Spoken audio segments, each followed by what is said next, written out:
Bonjour à tout le monde. Por estos días, precisamente ayer, se discutía y votaba en el Parlamento italiano el nuevo documento de economía y finanzas que se llama DEF y que es el documento con el cual el Parlamento debe aprobar o no la estrategia económica del periodo de 4 años del gobierno en carga, en este caso el de Giorgia Meloni. Ese documento, entre otras voces, contiene las cifras de los gastos militares que este gobierno empleará y por supuesto que la voz Ucrania es la más cargadita de todas, obviamente secreto de Estado. Nosotros, los comunes mortales que pagamos los impuestos y a los cuales nos roban el dinero para mandarlo a Kiev, no tenemos ningún derecho de saber los números o las cifras, por no hablar de la voz salud pública que ni aparece en el documento. Si te interesan estos argumentos, pues quédate hasta el final. Esto es, como siempre, del lobo un pelo y sin pelos en la lengua. Sigla. Este mundo está revuelto, pues te mienten sin pudor. Gobernantes, periodistas, las Big Pharma sin control. Te disparan en las venas un veneno aterrador que te pone como un zombie al servicio del Señor. Giorgia Meloni monta en cólera al saber, mientras era con el primer ministro británico Rishi Sunak en Downing Street, que su coalición de gobierno le había puesto una zancadilla y bailó el cancán por algunas horas. Sí, las sorpresas siempre están al doblar la esquina, y esto, la Meloni, no se lo hubiera esperado jamás, porque para ella la aprobación del DEF, o sea, del nuevo documento de economía y finanzas por el Parlamento, era pan comido y digerido. Y es que la mala noticia llegó a oídos de Meloni en Downing Street mientras se encontraba en su primera reunión importante con el primer ministro británico. Tan pronto como se salió del acuerdo bilateral con Rishi Sunak y recuperó su teléfono móvil, la Premier se horrorizó al escuchar la voz de su segundo, un Alfredo Mantovano enfurecido. El subsecretario del Palacio de Gobierno primero le informa sobre el crimen, luego trata de apaciguarla diciéndole: no se preocupe, capo, que lo estamos resolviendo. Quienes estaban con ella en la misión de Londres la describen como por la gracia del cielo y no por las pancartas de no al fascismo con las que algunos manifestantes la recibieron frente al edificio del gobierno británico. No, la ira de la Premier se debe enteramente al papelazo que le impuso su mayoría porque no aprobó el DEF en primera lectura y comprometió el Consejo de Ministros del 1 de mayo, que le importa mucho a Giorgia Meloni. No tengo palabras, escribió la Premier furiosa en la charla con los funcionarios de su partido,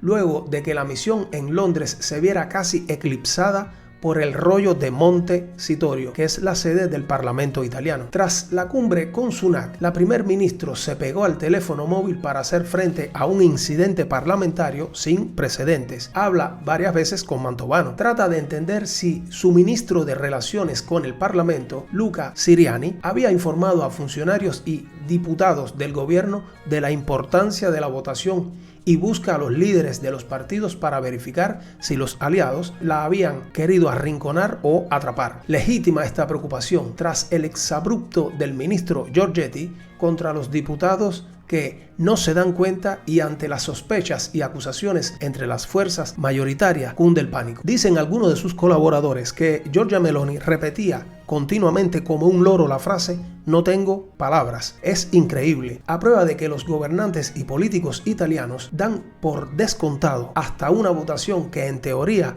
debería ser libre y secreta.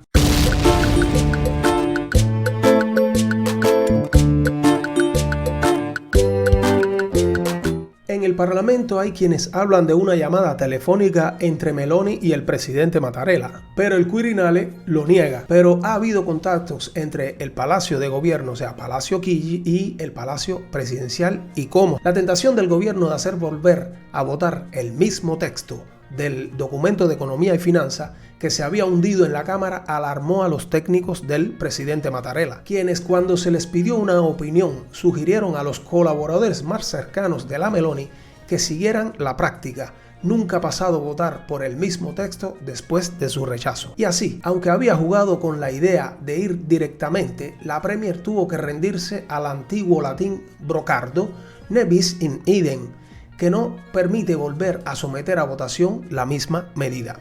El presidente Mattarella se ha quedado fuera porque las cámaras son soberanas, entre paréntesis o entre comillas, y si Montecitorio hubiera dado la luz verde a la nueva votación sobre el mismo texto, habría tomado nota. Pero la oposición gritó un golpe, el gobierno optó por no desafiar al presidente de la República y un destacado meloniano casi lo lamenta. Parecía que el Quirinale diría que sí, luego vino el no. Querían humillar, señal de que no hay colaboración. El Consejo de Ministros de Emergencia se convoca con 34 minutos de anticipación.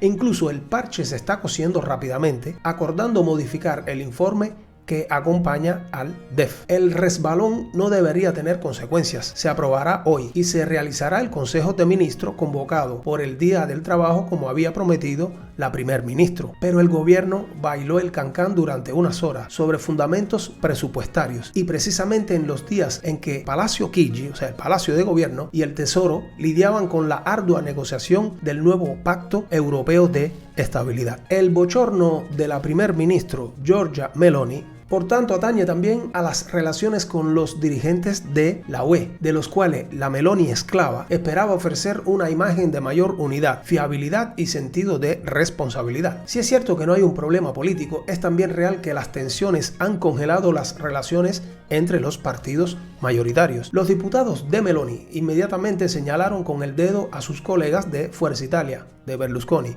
y Liga Norte de Salvini, dividiendo los grupos entre justificados y vacacionistas. Tanto el jefe de grupo de Fuerza Italia, Barelli, así como su adjunto Nevi, estaban desaparecidos, acusan los melonianos, y dejaron correr rumores sobre la Liga del Norte que enfureció a Giorgetti, su ministro de Economía. Y sépanlo bien, aquí en Italia, cuando se trata de dinero, no hay Dios que controle a los políticos y mucho menos si son corruptos y deshonestos. Bueno, la gran mayoría de ellos lo son. Cuando se dice dinero y lo demás no importa. Esto es Del Lobo un pelo y sin pelos en la lengua.